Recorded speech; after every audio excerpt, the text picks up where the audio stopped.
हामीहरू रेलवे स्टेसनमा छौँ अहिले। रेलवे स्टेसनमा हिँड्दैछु तर म 5 बजीको छ तर मेरो फोन फुटेर आएको दादा दुखी हुनुहुन्छ अलिकति अपसेटमा पुरा रेलवे स्टेसनमा फोटो देखा आपने लापरवाही का नतीजा है। मोबाइल खिच्छु अब भनेको अब 1 घन्टा अब आधी घन्टा बाँकी छ। अब जाने आएको छैन। 1 hour later. अलरेडी ट्रेनमा बसिसक्यौँ।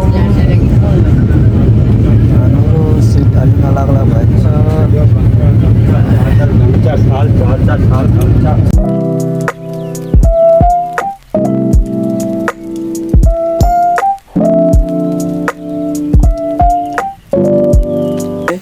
सन्दीपलाई हामीहरू अलरेडी आसाम आइपुग्यौँ बहिनीको घरमा।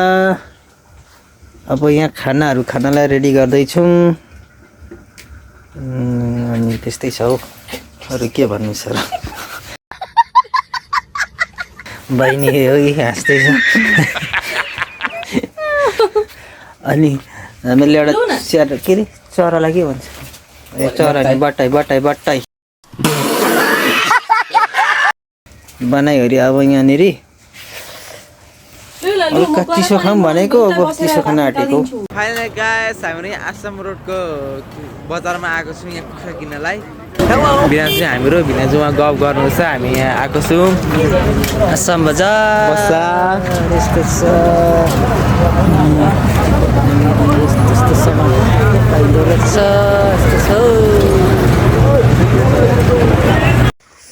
यहाँ आसाम आएर हामी बट्टाई पोल्दैछौँ यहाँ दिदी गएर पोल्दै पुरा कालो भयो भनेर ठिक्क छ।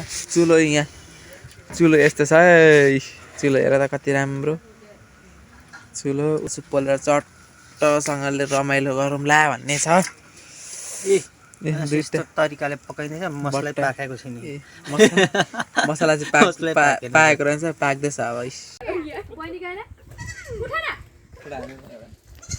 दामी आइरहेछ पोस्दैन।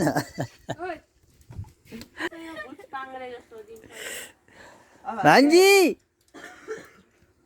भान्जी ल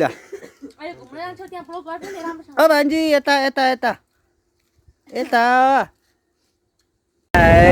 जेनेरलमा आएको दादा र म फस्यो फस्यो पाइएको छैन पुरा प्याक छ।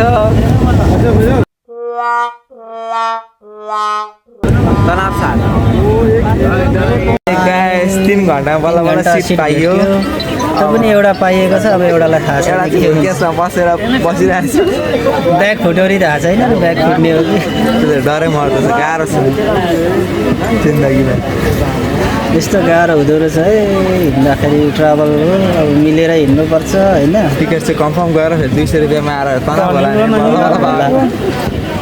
हिँड्दा चाहिँ ट्राभल अब ट्रेनमा हिँड्दा चाहिँ पहिला टिकट पहिला कन्फर्म बुझेर मात्रै हिँड्नुपर्छ नभए गाह्रो छ हौ लोकलमा हिँड्नलाई।